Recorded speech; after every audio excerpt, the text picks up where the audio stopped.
So, how are you all doing? I hope you're keeping well. This is episode 9 of Diary of a House Sitter, personal things to consider before you get a dog. I think having a dog is one of the most rewarding experiences that life has to offer.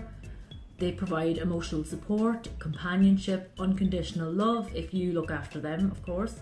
I'm going to badly misquote the book Marley and Me here, but there's a line somewhere at the end of the book where John Grogan says, "A dog doesn't care if you're rich or poor, fat or skinny.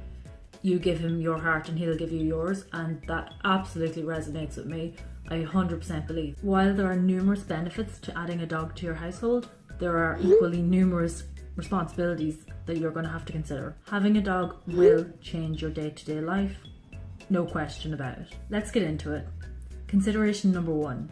Can you commit to this? Do you have the time to train, socialise and exercise this dog, and potty train as well? Some dogs need up to 2 hours of exercise a day. Have you got that availability in your day to do it? Failing to do it could result the dog in developing bad habits like destroying the furniture because they're bored and they need to get their energy out. Do you have time to clean? Because your dog could be shedding everywhere or peeing or pooping everywhere if they're being toilet trained. In our house we hoover twice a day because Charlie just sheds constantly, and I might hoover in the morning and then in the afternoon there could be tumbleweeds of fur everywhere. It's an endless cycle, so just keep that in mind. Do you move around frequently or travel a lot for work or are away from home hours on end? If so, you're going to have to factor in getting someone to care for your pets when you're not there. Do you have young kids, or maybe you might be planning on expanding your family at some point in the future? Is this the right time for you to commit to having a dog? Perhaps you might wait a little longer down the line and then your children can help you with the responsibilities of having a dog. While we are on the subject of kids, you have to ask yourself and the kids, is it a dog that they want or is it a puppy that they want? Because sometimes the appeal of this little tiny cuddly puppy that runs around and is really cute and small, that's what the kids want. It's not necessarily having the dog. Something you might be able to do is potentially trial run a dog. So say if you've got a friend or a neighbour or a relative that has a dog and you want to see does it fit into your lifestyle, or if you want to see if your kids will get on okay with having a dog and if they will do everything they promised they would do when they wanted one,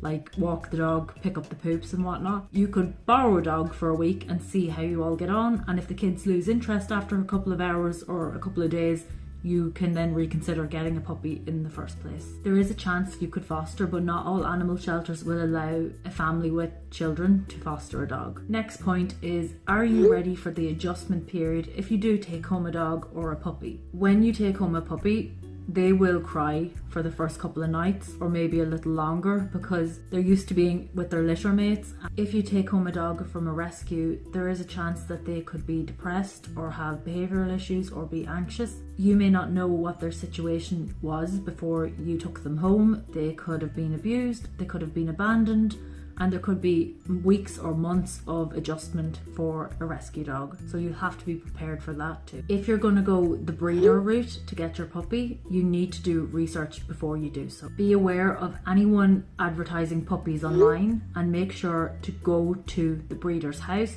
Do not meet up in a car park outside Tesco's. Do not meet up at a random on the roadside, because any good breeder will make sure that you are able to come to the house. When you go to visit a breeder's for the first time, make sure to look at the surroundings and the puppy's area. Are the puppies alert? Are they playful? Are they in good health? Same with the mother of the puppies. If you have any doubts about the breeder, do not buy the dog. Simple as that. A breeder shouldn't let you take a puppy home until they are after 8 weeks old.